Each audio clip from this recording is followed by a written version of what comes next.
covered in sand. Every day is a new day, a new chance to break something I love. And I'm panicking, panicking, I need somewhere to aim. And I'm scrambling, scrambling for someone, someone to blame.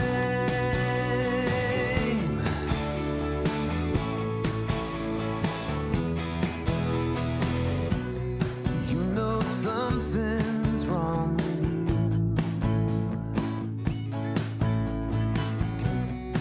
Everyone's got more problems than you.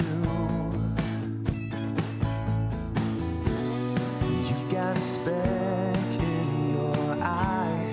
Never mind this plank in mine. The plank is mine. And I'm panicking, panicking, I need somewhere to aim. And I'm scrambling, scrambling for someone, someone to blame, someone to blame, someone to blame, someone to blame. Every time I try to break free, everyone's out to get me. Why won't they leave me alone? Oh, every time I try to break free, everyone's out to get me. Why won't they leave me alone?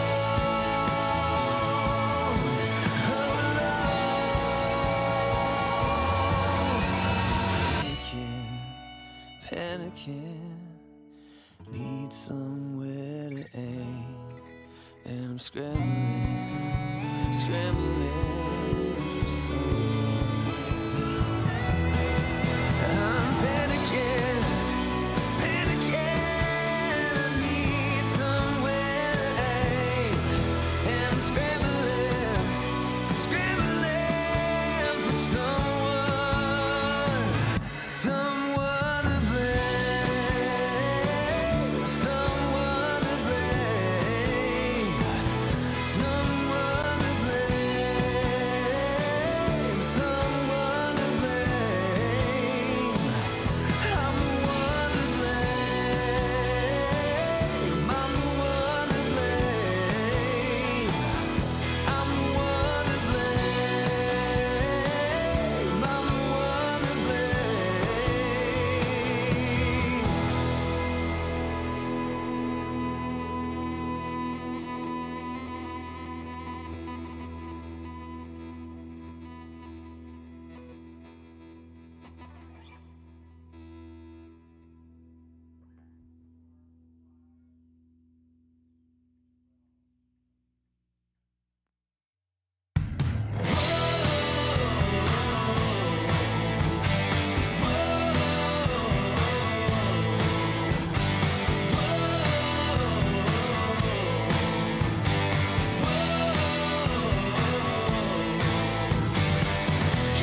something, something for nothing.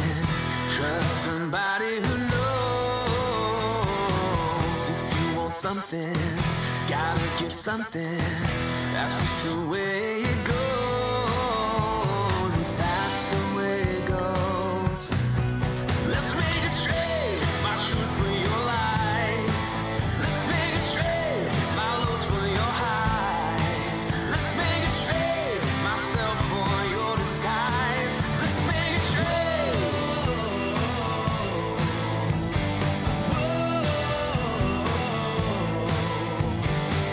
All these free men, if you could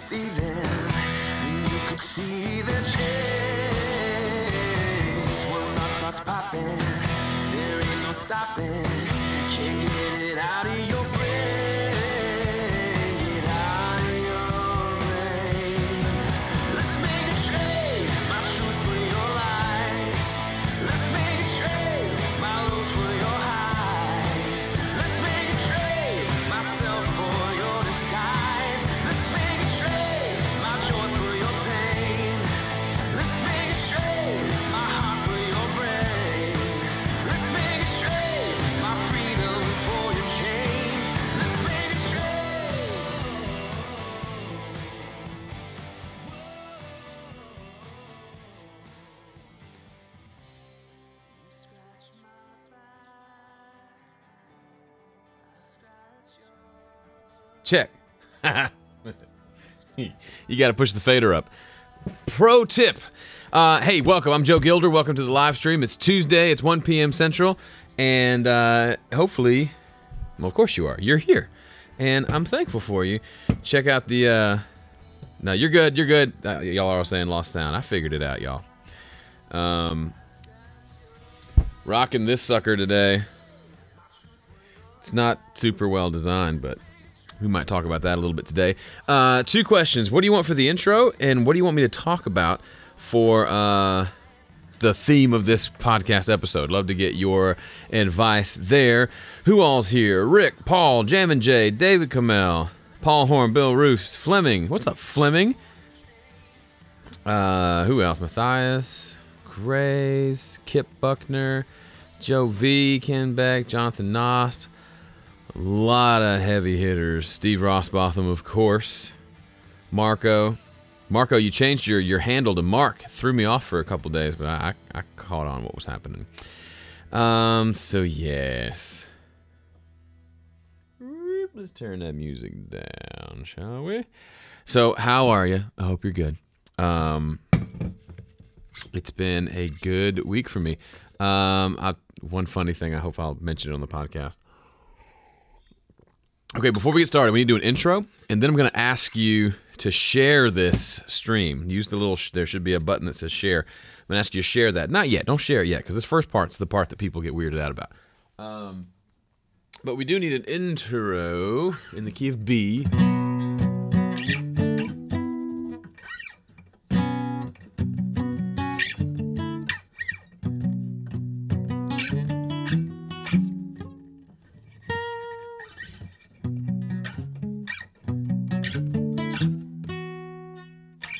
Hey Joe rendition for the intro.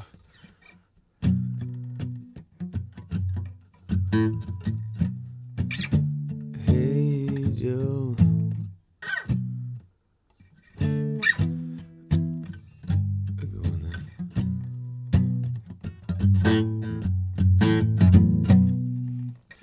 That's a good one. That's a good one. Yeah, this is Hey Joe, where'd you go?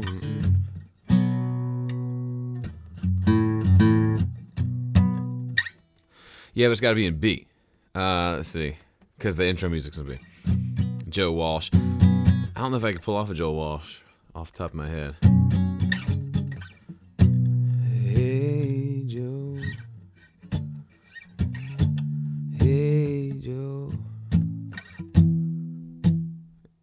Yeah, so y'all said, hey Joe, we gonna let a gun in your head. I need to take it up a step, so that's what I was doing.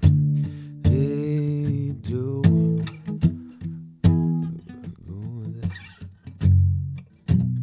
I can't figure it out now, but maybe another day when I figured it out.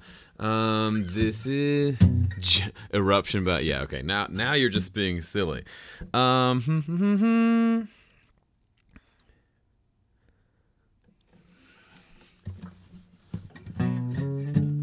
Hey Joe. I know you're all giving me this chords, but it's not. I can't. I can't play it in that key. The intro music's in B, so I want to end on a B, so I've got to do it a half step down. I don't change them often enough.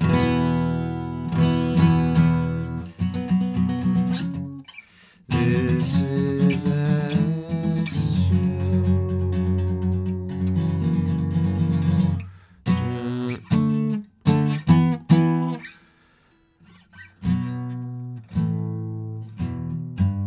all right, now you're just throwing chords. I've completely lost all focus. I'm just going to do something. This is Ask Joe.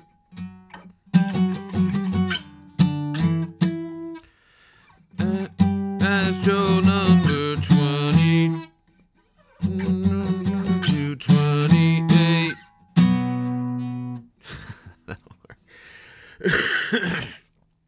Let's see. All right, let's try it. Let's try it. I don't need a click. I don't need a click. All right, check it. This is Ask Joe 228. That's the one. And you can't do a second take. That's not how this works. Hold, please. This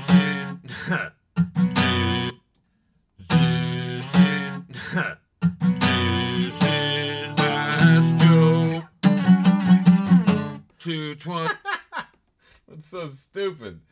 This is Ask Joe 228. That's pretty funny. All right, there's our intro, everybody. All right.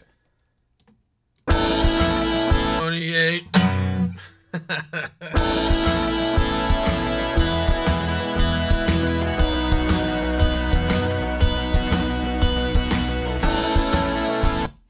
All right, I think we're good. All right, I'm gonna start the recording. We're gonna do this for real. Any topics, by the way? It's possible. Y'all are already asking questions. No questions.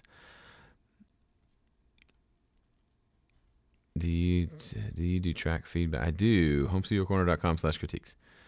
No suggestions for what to talk about? I'm gonna have to think of it on my own. Okay, I got something. Hang on, I had an idea. Yep, we're gonna talk about omelets. Here we go. I'll be right back. Hold that thought.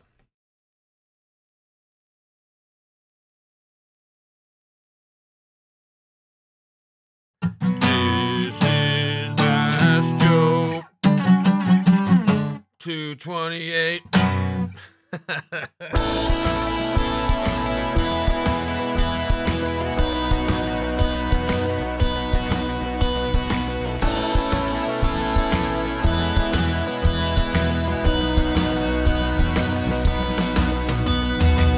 Hi there, everybody. Welcome to Ask Joe. My name's Joe Gilder. If you've never seen a video from me before, I run a website called Home Studio Corner. You don't have to go to the website. You're here probably on YouTube. I've been running it since 2009. I'm a musician. I'm a producer, audio guy, and I release lots of music out of a home studio, and then I run Home Studio Corner to help folks like me who are trying to make music in their home studios, help them do it better. Fun fact, we do this podcast every week, Tuesdays, 1 p.m. Central. We do it live, right here, streaming from my home studio. It's pretty fun. If you can ever make it, I would urge you to. That's where we got a fun group of folks that hang out in the chat and ask questions. They give me ideas for stupid intros. It's just a blast, and you should come hang out with us. By the way, I'm working on, well, not working on, but I'm planning to be working on some new t-shirts, so I can come up with better ideas than this. But who can tell me what that stands for? Anybody? First one to tell me what GIRATS, the dumbest acronym in the world, stands for, gets a prize. Okay, so what I want to talk about today is omelets. I know, it's a dumb topic, but we're going to get to your questions here in just a second. But before we do that, I've been on this kick lately of learning how to make an omelet. Turns out they're hard to make. You got to do the eggs, and then you got to cook one side and get it into a nice little circle. Then you got to flip the whole thing without jacking it up. Then you add all your ingredients like the ham and the spinach and the onion and the tomato, and then you fold it, and then maybe some cheese, and you fold it again. And I've done it probably 5 times so far. And the 5th time, it looked something like an omelet by the time I was done with it. But the first 4, it just looked like someone had killed something and then hacked it up and put it on a plate. So that that is going to tie into what I'm talking about here. I've talked all the time, and I just wrote an article about this, about how, and yeah, you got to put hot sauce on your omelet, by the way. That's just the way to do it. About how, like, when you're getting good at songwriting or producing or mixing, you just got to do it a lot, right? You got to write 50 songs if you want to get a couple of good ones, especially when you're starting out. My assistant is bringing me coffee. Thank you, assistant. Can you say hi? Hi. That is the most you're ever going to get Pam Gilder on Ask Joe. She's leaving us. She says one day she'll do it. I don't believe her. Anyway, what was I saying? There's this element of you just gotta do it over and over. But here's the thing, and I think it's easy for me to say, just write more songs and you'll get better. Problem with that advice is if you don't also work on knowing what a good song is and learning a little bit about the craft, you could just be writing horrible songs forever. They won't necessarily get better. That's why when I started making omelets, I didn't try it because I had no clue how to start.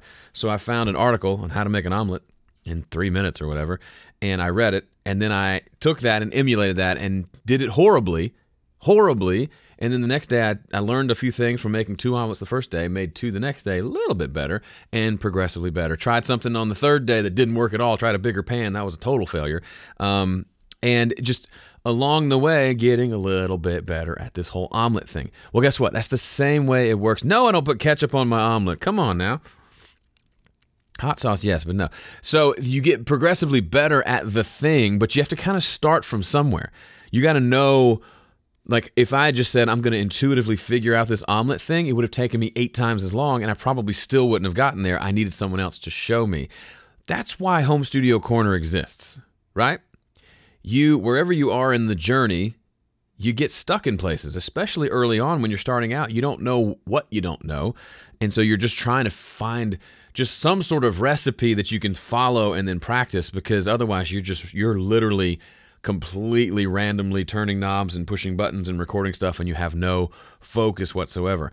That's why I do Home Studio Corner. So if you're here on the live stream, just to be completely honest with you, I'm hoping this connects with you and adds value, and I'm hoping I can earn your subscription. Or maybe you sign up to my email newsletter, and then maybe you become a VIP member, or buy one of my courses, or come to an event, or hire me to play guitar like I was doing this morning for my boy Julian. Did another song for him. He's in France, artist, does like songs and rap over acoustic parts. It's great. Anyway, all that to say, there is value in going it alone, in the sense of pull yourself up by your bootstraps. I'm going to figure this out. I'm going to make this work. But you can only do that so much if you kind of know how the game works to begin with. And if you don't, it helps to get help from someone else. So if songwriting's your thing, go learn from some great songwriters. I've got a series of videos. There's probably 10 to 15 of them. There's a playlist on my YouTube channel called Songwriting Corner, where I write songs start to finish. Almost all the songs that I wrote last year for the 4 EP challenge, the 3 EP challenge, most of those I wrote on camera, just start to finish, hour and a half. Beginning of the video, there's no song. By the end, there's a song. Is it like songwriting theory? No, but you can watch me do it and then learn a few lessons from that. Then go do it on your own, write a bunch of bad songs, and you might get a good one. Boom.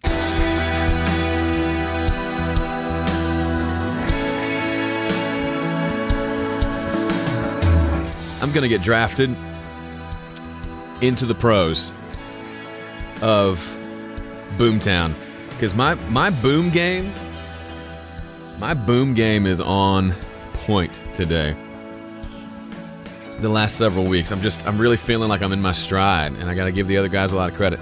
But yeah, my boom game is happening right now. So hold on, my screen's not advancing. I hate it when it does that. Okay, so now we've gotten through the omelet section of the podcast. Now it's the good part. It's the bacon, where I'm going to answer your questions. So if you're here live, if you've already asked a question, ask it again, because I'm not going to be able to scroll back up and see it. But now you may ask, and I've got your chat right here in front of me. Right here in front of me. Hey, y'all, I'm Paula Dean. And I'm going to read your questions and try to answer as many as I can. And if I don't know, I'm not going to know. And I'm just, if you're new, I don't know if my buddy Andy Freeman is here on the chat, but we were hanging out yesterday, and he said you should just, when people ask you what plugins you use, you should just kind of sit back and go, you're new, aren't you? Because I don't use a lot of third-party plugins at all. I just go with the stock stuff and make it work. So now there's no topic. You can ask about audio, music, songwriting, mixing, recording, business, omelets, really anything is fair game.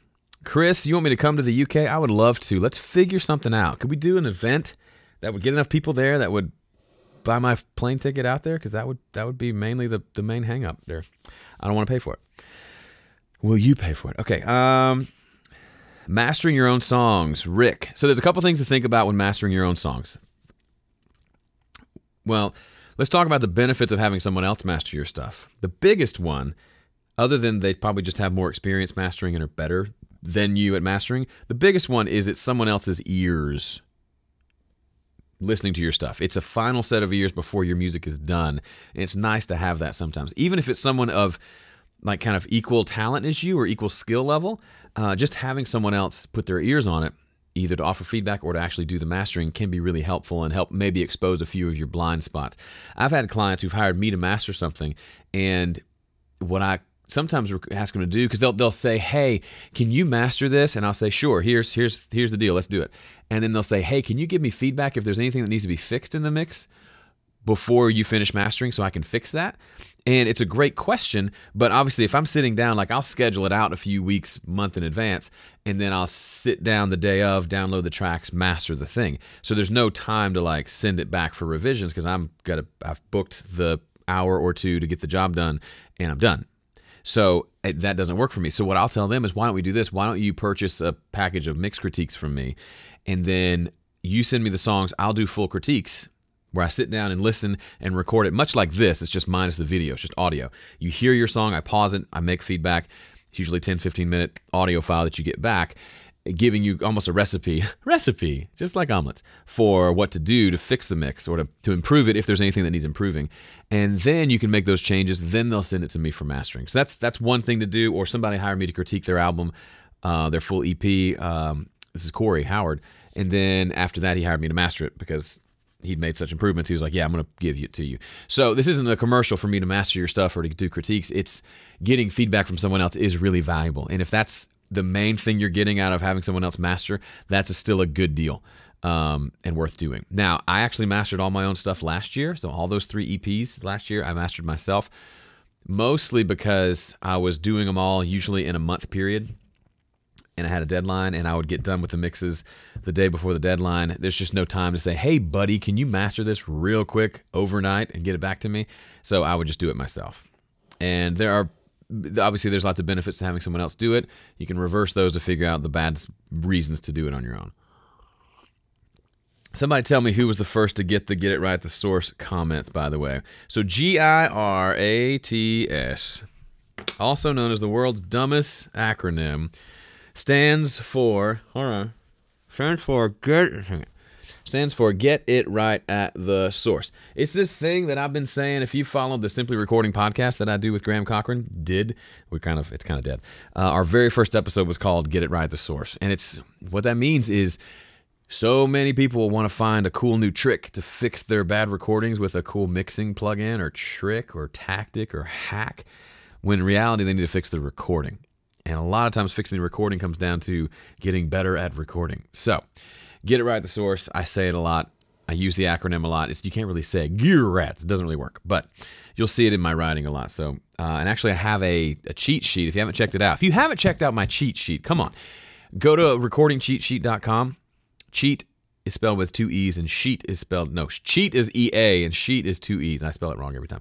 And go download it. It's essentially a get it right at the source manual. Gives you kind of 12 habits to deal with. If you can get those in place, your recordings will become way better. So anyway, and if your recordings can become better, your mixes become better. That's what that's all about. So somebody let me know who won, who said that first so I can give you something.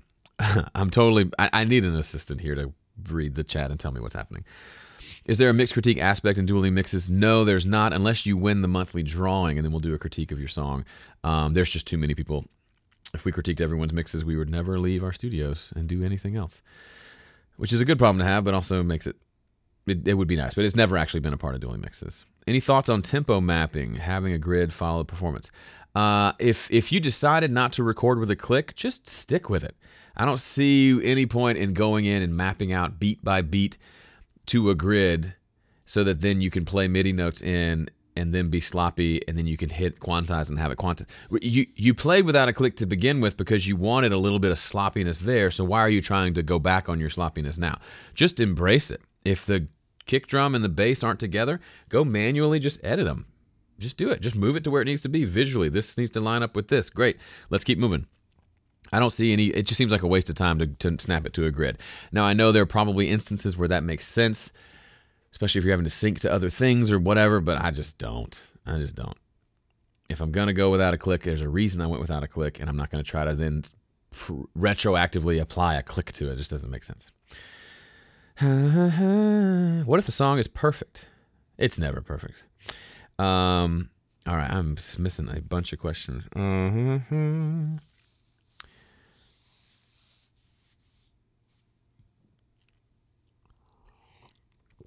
right, now y'all are all talking. It's not. Anyway, let me keep going. This is from Tomas. Says, just built a home studio. Came from a tour bus.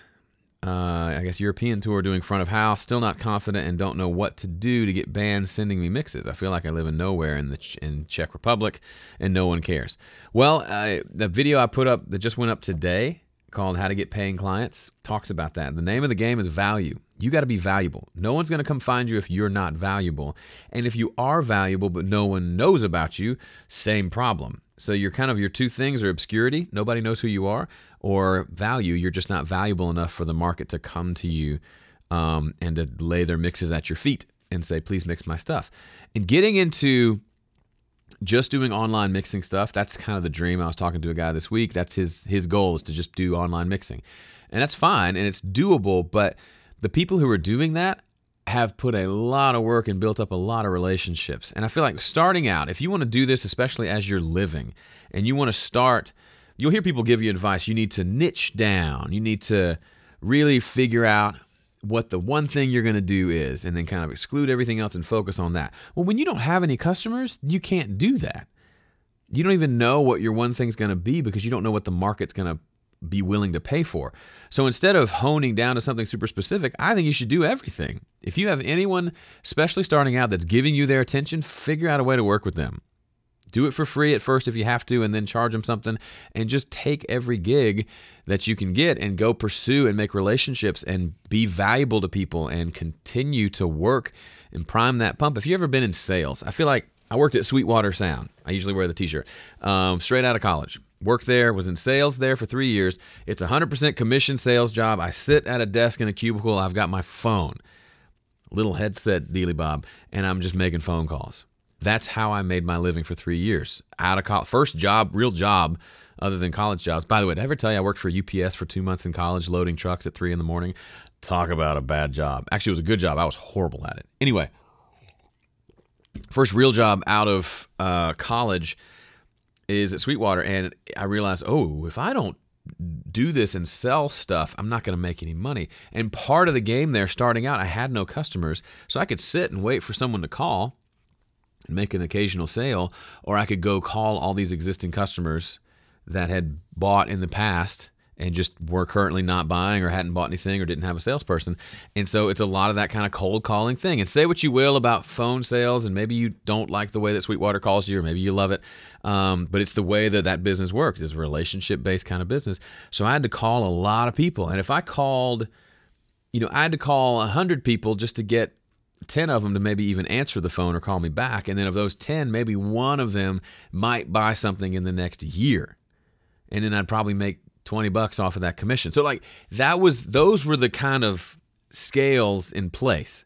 So for you to think, man, I just want to go, I want to like post on my Facebook account to my 400 friends, hey, I want to mix someone's song, and that's your business plan, it's not going to work. You may get a gig from that. But if you're doing this as a business, you need another gig and another one. This whole pipeline thing, you ever hear salespeople talk about that? You need a lot of people that you're interacting with so that the small percentage of those that buy something there'll be enough of them to buy enough stuff to hire you enough to be a full-time income. That's the game, right? That's just business 101, sales 101, marketing 101. I just crossed the 50,000 mark on YouTube for subscribers, which I'm super thankful for. I feel like I was stuck in the 40s for like years and years and years.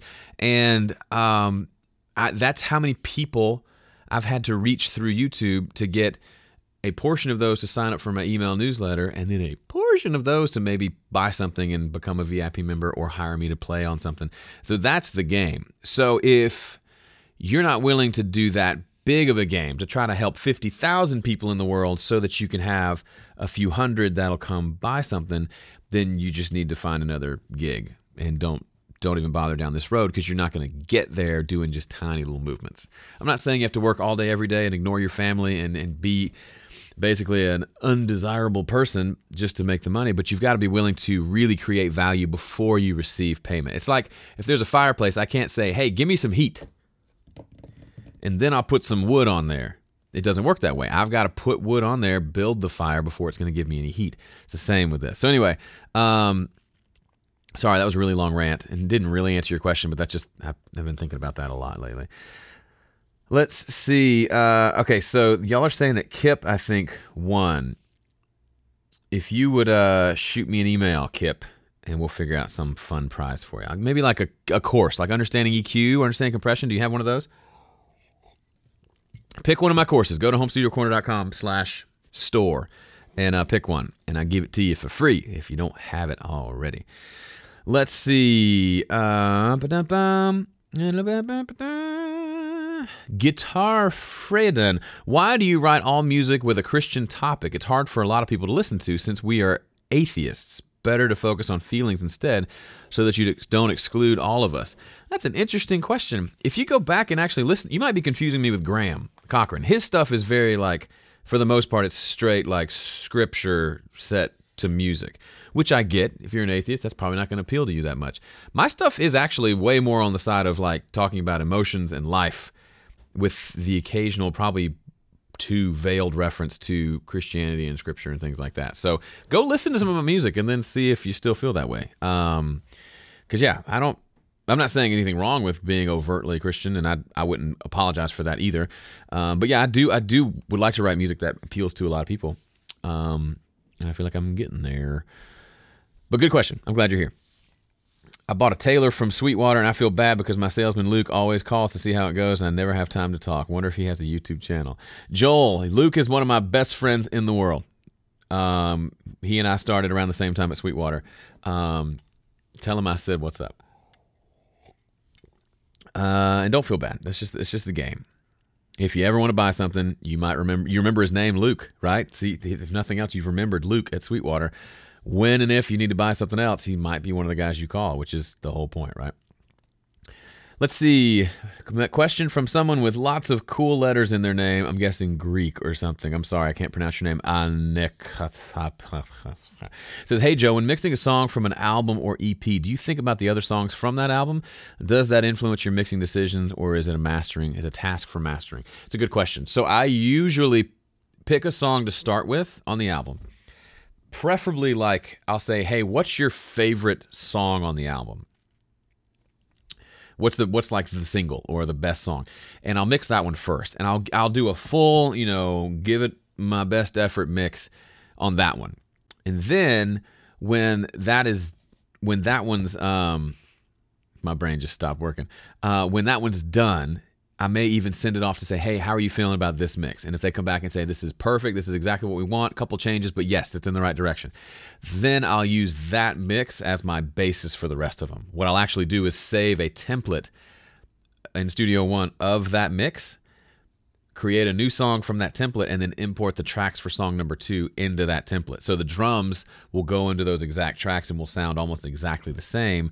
Bass, vocals, guitars, and things like that. Still plenty of tweaking to do because every song is unique, and some would say that's too much of a copy and paste approach. You still have to listen, you still have to make adjustments, but it allows you to keep a lot of the same effects and like reverbs and overall tonal settings for things like the drums in place. So it's just faster to get to that sound again. So if I spent an hour on the drum mix in the first song and tried a lot of things and found this is the setting, the collection of settings that I want for the drums here, then I just have to import the next song into it.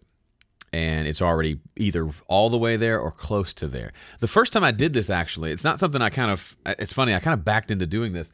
I was mixing an album on this mixer, not this one, but the previous one, the Studio Live 24, the original one. And I think it was an EP. So I mixed the first song, and I got done, and I was actually running the tracks through the mixer to just mix on the board because it just seemed like fun to me. And ran them through, finished the first mix, pulled up the second mix, and started to route them through the board, hit play, and I thought, this already sounds pretty mixed because I was going through the same channels with all the same EQs and compressors and stuff that I had already used on the first mix. And that was when I had the idiot moment of, oh, this is how I'm going to mix this a lot faster than I thought. You can do the same thing with templates inside your DAW. So that, if that answers your question, that's probably, I'm giving way long answers today. I'm sorry.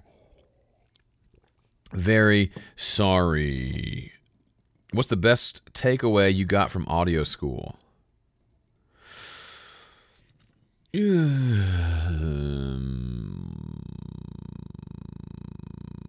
Man, I don't know. I think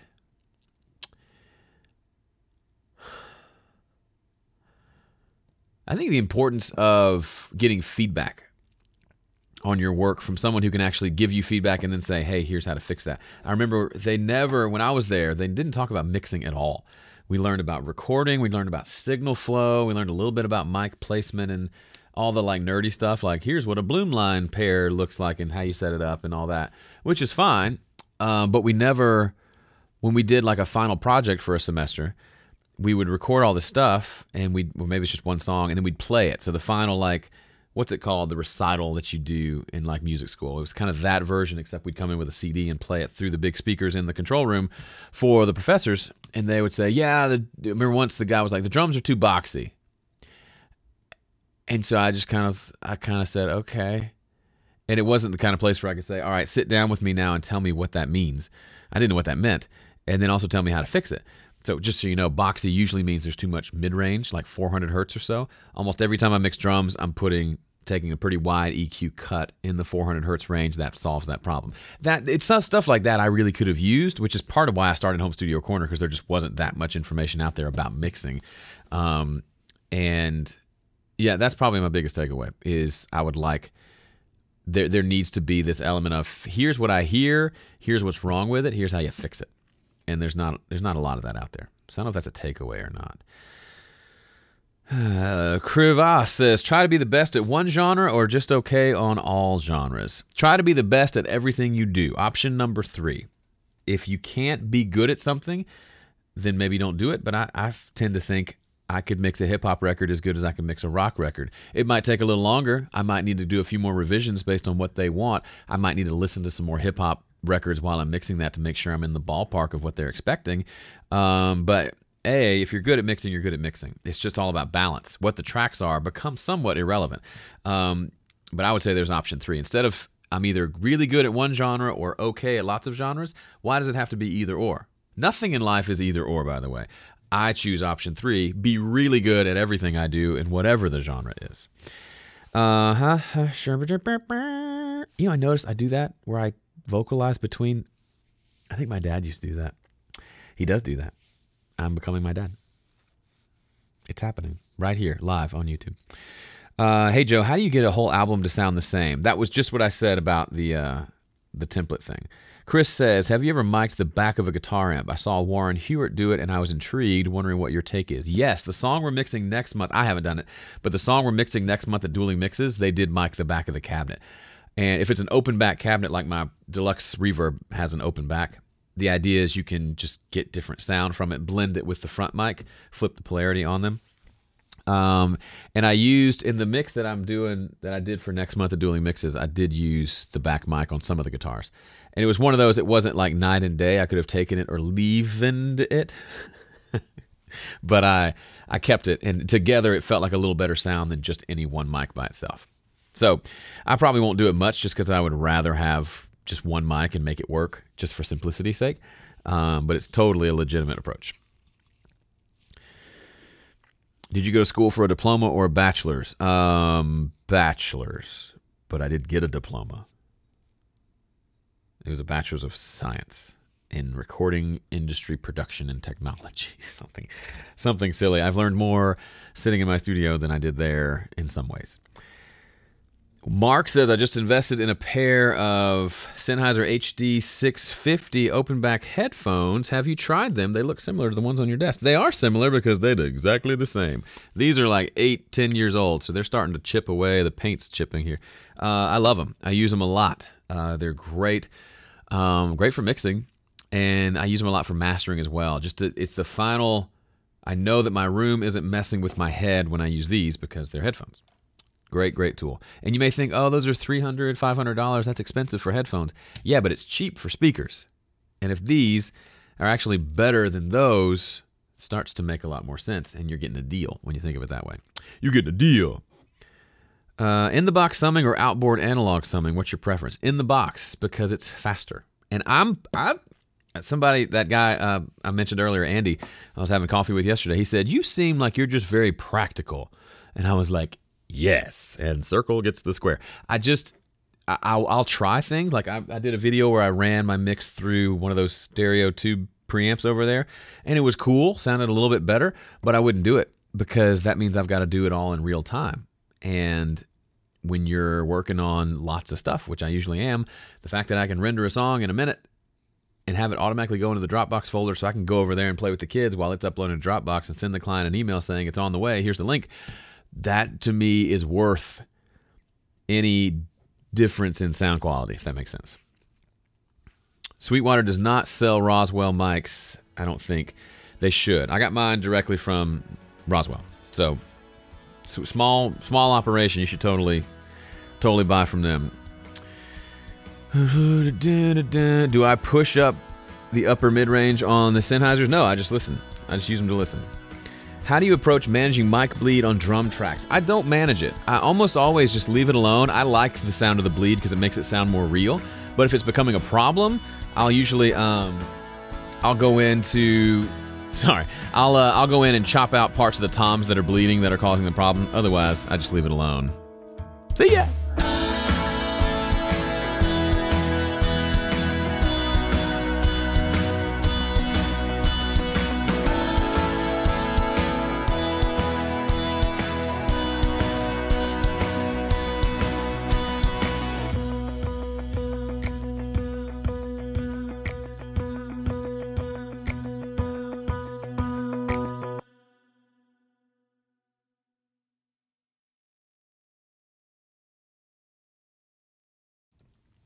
Y'all know I'm not going anywhere. Hold on.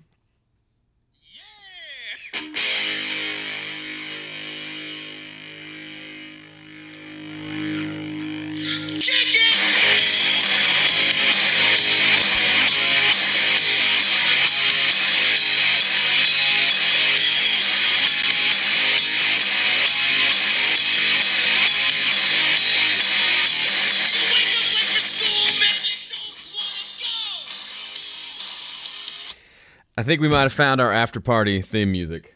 Oh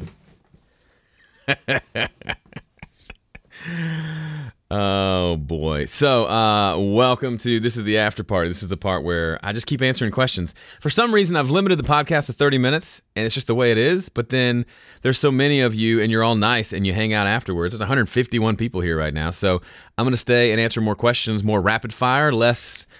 I should really put this in the episode, but for now, it's just our special time together. I usually get a little more snarky during this segment, so I don't take no crap. Not tinny at all. Good. I'm glad it was nice and full sounding playing out of that iPhone speaker. It's like hanging out in the parking lot. Yeah, this is the parking lot hangout, except you get to sit cozy wherever you are. Good day, MJ. Do you dance hall? I'm from Jamaica. Do I do dance hall? I don't make dance hall music, but I could mix or master it. And I bet it would sound great. How do I contact you if I want to hire you for a project? You don't. I'm kidding.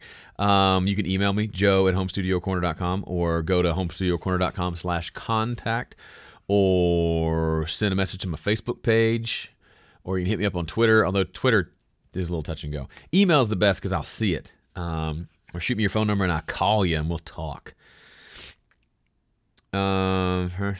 Nadim, yes, buddy. When you come up this summer, I'll give you this shirt. How about that? Because you're coming to see me. That way I don't have to figure out shipping because I'm lazy. Joe Gilder and Joe Bonamassa jam. I could play some power chords and let him do his thing. He doesn't need Joe Gilder. He's phenomenal. He's actually the one that got me back to playing these Jazz 3 picks, these tiny, thick suckers. I mean, these don't bend. I love it. They just, you hear that? Anyway, Hey, after party, Homestead Collective's here. Now it's time to get started. I'm sorry, Caitlin, if that's you. I've not replied to your text. I'm leaving town to go to Houston. I didn't even talk about that in the episode today. I'm going to Houston tomorrow for 3 days to record a band. But I would say go ahead and if you got stuff booked, get it booked and we'll figure something out. Because I do want to do some stuff, but it's probably just a matter of setting some dates and putting on the calendar and then figuring out how to put a show together and get people there. I just need a little headspace to do that. All right. Basilio says, how many revisions should I give the artist before giving up on them? Well, you got to do it from the get-go. You got to establish, hey, I do 3 revisions or 2 revisions. So they get 3 mixes. They get mix 1, feedback, mix 2, feedback, mix 3 is the final version. And it's not to be mean. It's not to say I got to protect my time. It's just if you don't, then they'll always, it makes them be more intentional about listening the first time. So they give you feedback that they literally like, these things, if they were fixed, I'd be good. And you fix them, and then maybe they hear 1 or 2 other things that need to be fixed, and then you're good.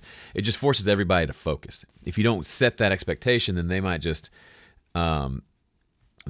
keep sending you feedback because they don't know how else this is supposed to go. You really have to, there's so much in life where we have to lead the person.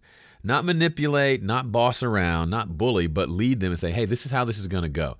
When I work with somebody, like whether it's like a contractor who's doing some work on the house or if I'm signing up for the gym, if they just take the lead and say, hey, Joe, great, excited to do business with you. Here's how this is going to work. We're going to do this. You're going to do this. You're going to do this by then. You're going to show up here at this time, and we're going to do this. You're going to need to go buy these 3 things to have this. And then I'm like, oh, okay, cool. I'll do those things. And then I feel great about it. It's when they're very vague that I get, it just becomes a turnoff. Where they're like, oh, I mean, what do you want to do? And I struggle with this too.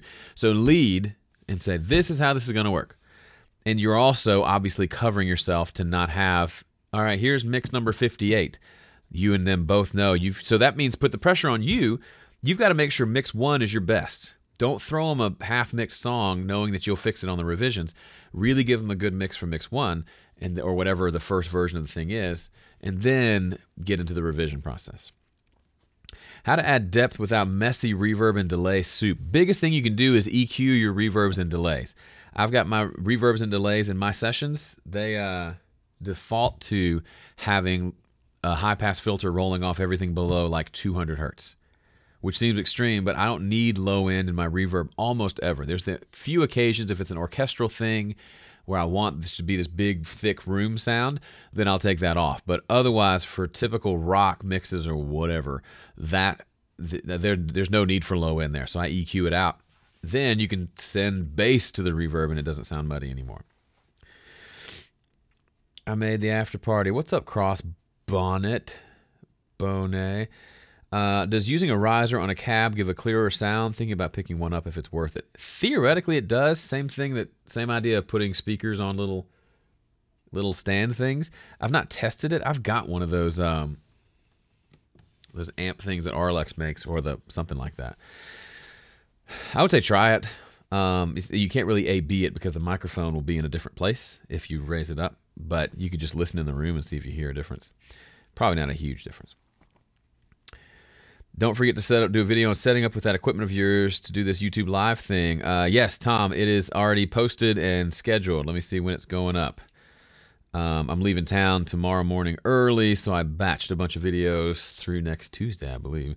So it's going live on April 12th. What day is that? That's for Thursday. Thursday, that video goes live. So yes, there's a video called My Live Stream Setup. And it's just for you, my friend.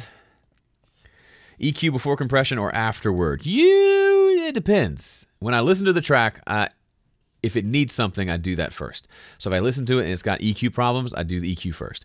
If I'm listening to it and it sounds good and I just want to compress it, I'll compress it, and then I'll EQ. But if it's stuff I've recorded, usually it's already sounding, I mean this to sound arrogant, but it's not sounding super bad, the raw track, so usually I'm compressing it first because it already sounds good, and then I'll EQ after it's compressed. Idea, no mixing challenge, all faders at 0, all EQ and effects on the way in. Yeah, I like that idea. I like the idea of maybe a no plug-in challenge.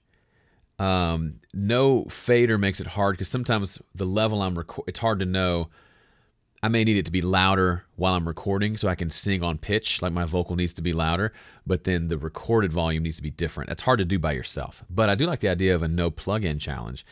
Problem with implementing that and having a lot of people do it is some people don't have the ability to EQ something on the way in. And that's the only problem there. What's your best on time management and setting goals? Set really big goals. I go back and forth on this over the years. Right now, I am just sold on this idea of don't set wimpy goals because you'll just put forth wimpy effort. Set a huge goal, 10 times what you would normally think. And even if you never hit it, if you're chasing after that, a lot of things are going to happen. It's going to help keep you focused. You're going to realize, for me, I want to play the Ryman. For some people, playing the Ryman is a small goal because they've already done it, or it's just one of many venues in the world. For me, it's this huge astronomical goal that I may never get to. But if I keep thinking about that and setting smaller goals based on that, it's going to force me to do more stuff, bigger stuff, to think bigger than to just sit around and say, I really want to play the Corky's barbecue. That's my big goal. It's funny, if you set a smaller goal, you might not even hit that. Set a bigger goal, you'll hit way bigger goals than whatever your small goals were.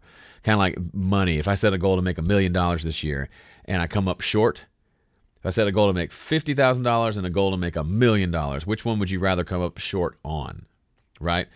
You're going to think completely differently if you're thinking, okay, how do I get $1 million? Million's a completely different number. I'd have to do a lot of things differently. I'd have to, and your brain starts to just go places, and then that gives you a lot of motivation that helps you not waste time because you're trying towards these really big things. Those are some ideas there. What band are you recording, or can you say? Yeah, it's I don't even know the name of the band. One of my customers, one of my clients, one of my VIP members is flying me down to his home studio in Houston to help set up his studio live for his band, and then they're going to come in and track, I think, an EP. And I'm going to record it, and we may even mix some of it if we have time. But the idea is to have me there to run the session and then to kind of hand it off so they can do their own stuff moving forward. So their next project I don't have to be there for. Super fun. Going down tomorrow, flying back Saturday. I'm sure I'll tell you all about it next week or in a video. I might do some videos there, maybe even a Gilder cam. Ooh. How do you get rid of the signal noise when recording acoustic guitar? I'm using a Shure SM58. Will a good condenser? What do you mean by signal noise?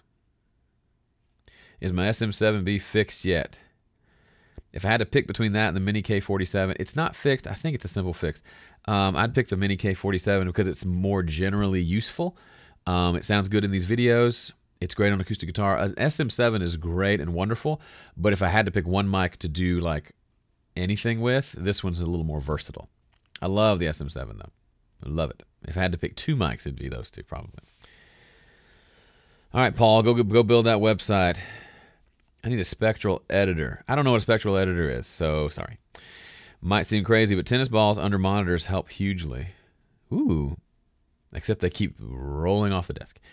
Have you ever mic'd a cajon? I tried it with two mics, SM7, a fist away from the sound hole, condenser mic in the front. It sounds okay, just okay. Did you flip the polarity? Because you're micing the front and back of a drum. If it sounds just okay, see if flipping the polarity makes it sound amazing. Otherwise, just treat it like a snare drum and a kick drum. And then maybe try an overhead just to capture the overall sound and play around with those. But using like a kick drum-ish mic on the kick drum side of it and then a snare drum-ish technique on the front is kind of where I start. And then a lot of it's the playing. So people who barely tap it's going to sound different than people who really wail into it. Those are some thoughts. Hey, Joe, is mixing a song a week enough to improve? Anything is enough to improve. So if you were mixing nothing and now you're mixing a song a week, absolutely. And it depends on, like, as you improve, you'll get better, and you could probably mix 2 songs a week because as you get better, you probably get faster. But, you know, a song a week is great depending on, you know, do you have more time you'd like to devote to it? Would you like to push yourself more? Is it easy? Or does it push you? If it doesn't push you, then maybe you can up that a little bit just for a season to really see some strides there. For example, when I worked out 3 days a week, I was horribly inconsistent. My goal was to work out Monday, Wednesday, Friday mornings.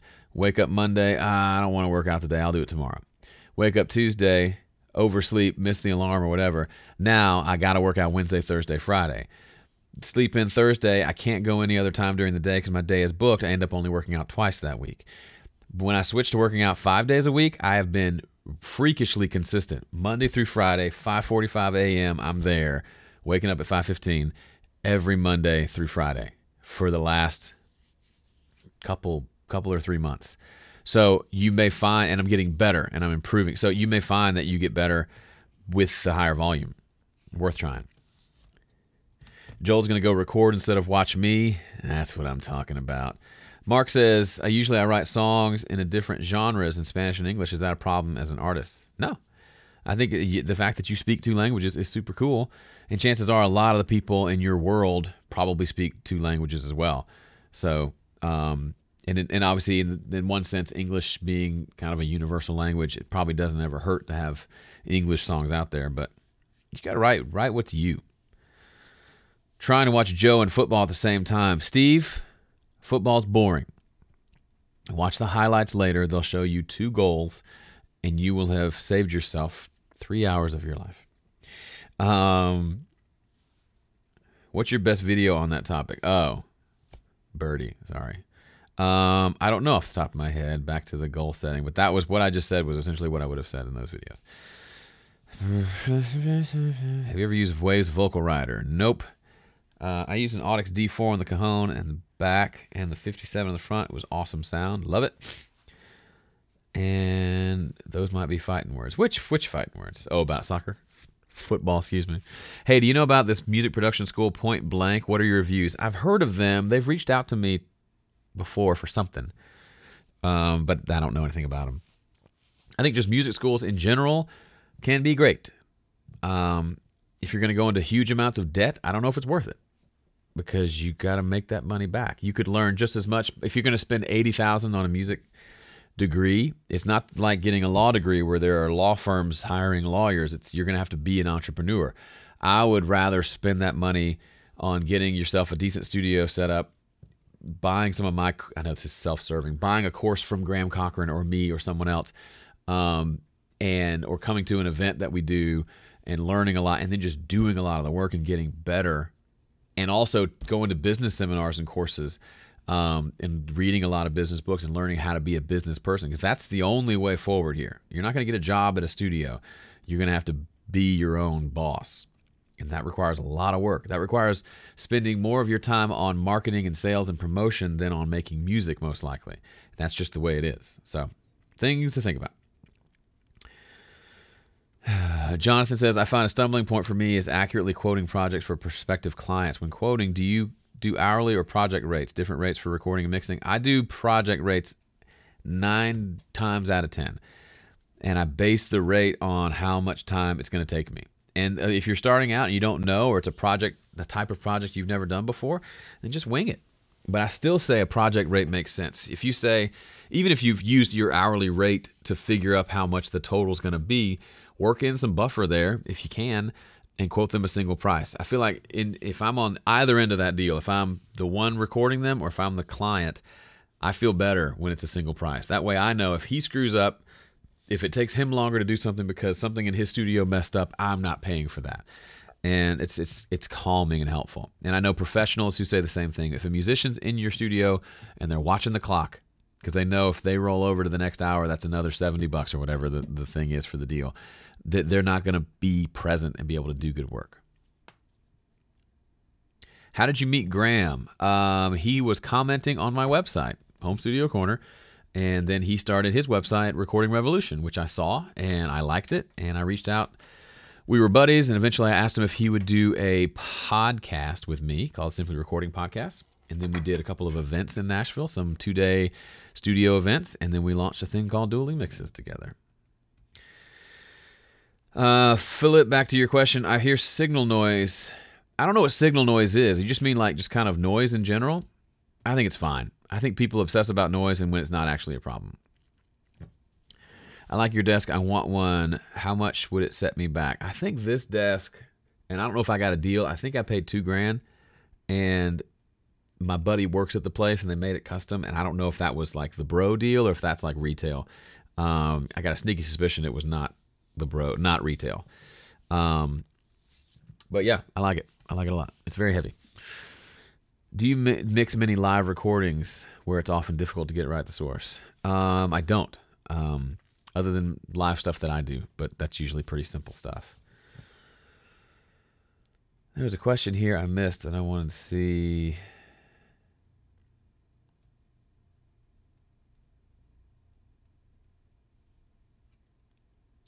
Why can't Graham be engaging with us like you or even Warren Hewitt? It seems like they only does this for paying clients. Wish you would consider this. Well, I can't speak for Graham. Graham is in a different league than me from just an audience standpoint. If he did a live stream like this, there would be 5 times as many people, and the chat would just be. So, in the sense that I'm a lot smaller as far as audience goes, like we've right now, 30 minutes after the show stopped, I only have 124 people here. So it's not a huge group of people, so I can actually get to know some of you. Would I like to have 400,000 YouTube subscribers? Yes, and I will one day, and then we'll be in the same. Someone will be saying, why can't Joe be as engaging? Because there'll just be so many people I can't know each of you as well. But who knows? Maybe not. Maybe we'll keep rocking this. And 81 awesomeness, I will know you by name. But yeah, both Graham and Warren just have a lot bigger audiences than I do. So there's good. Obviously, there's a lot of good to that. Good for them. Then there's bad. They can't have as much time for individual people. Also, I just enjoy this. I don't know if they do enjoy this. What are your current strategy for reducing click bleed while tracking? I answered that. I don't. Oh, click bleed. Biggest strategy, because acoustic guitar is the main one where it's a problem, is to record the last chord of the song separately. So we'll do a take. If I'm like playing with Steve Pfeffer at one of those tracking days, play the final chord, and then I'll say, hey, kill the click and let me play that chord again. He'll kill the click, so it's no longer in my headphones. We're still recording, and I'll just strum the last bar and play the chord again, let that ring out. Then we just go in and just copy and paste that back over and fade it into the original ending. That way, there is no click bleed. That's it. Better headphones will help too, like ones that have better seal and stuff like that. I've got an L-shaped room. Any advice on soundproofing? Well, soundproofing isn't what you want. You want to treat it. And to treat sound, you just put up absorption. And then kind of go from there. In the market for studio monitors, I haven't looked for monitors in a decade, so no clue. These won't die, so I'm not shopping. How do you determine recording is good and ready for mixing? If it sounds mixed already. Just wanted to say I appreciate what you do. I consider you one of my mentors. Been following you for 2 years. Well, thank you, Soundcast Studios. I don't know what your name is, but thank you. The entire studio thanked me. Is it okay to use the mixes we do in Dueling Mixes as portfolio pieces to share our mixes? Yes. Yes, absolutely. I feel like we say that a lot, but we must not be making that clear. When should I upgrade studio monitors? I don't know, because I haven't upgraded in a decade. And when I got these, I won them in a Christmas song contest. So I actually haven't bought monitors in like 12 years. Have you used the UA Solo 610 preamp? Yes, it's awesome. It's very dark. Yeah. So it's not great for everything, or you might have to use some more EQ, but it's a dark, beefy sucker. And I like the sound. I had the LA 610, the one I used, with the optical preamp on it. It's delightful. Is the K system and LUFS the exact same thing? I have no idea. I just learned last week what LUFS stands for, so don't know. Wrong person to ask. All right, folks. That is right at the 1 hour mark. 30 minutes of podcast, 30 minutes of after party. I got to go.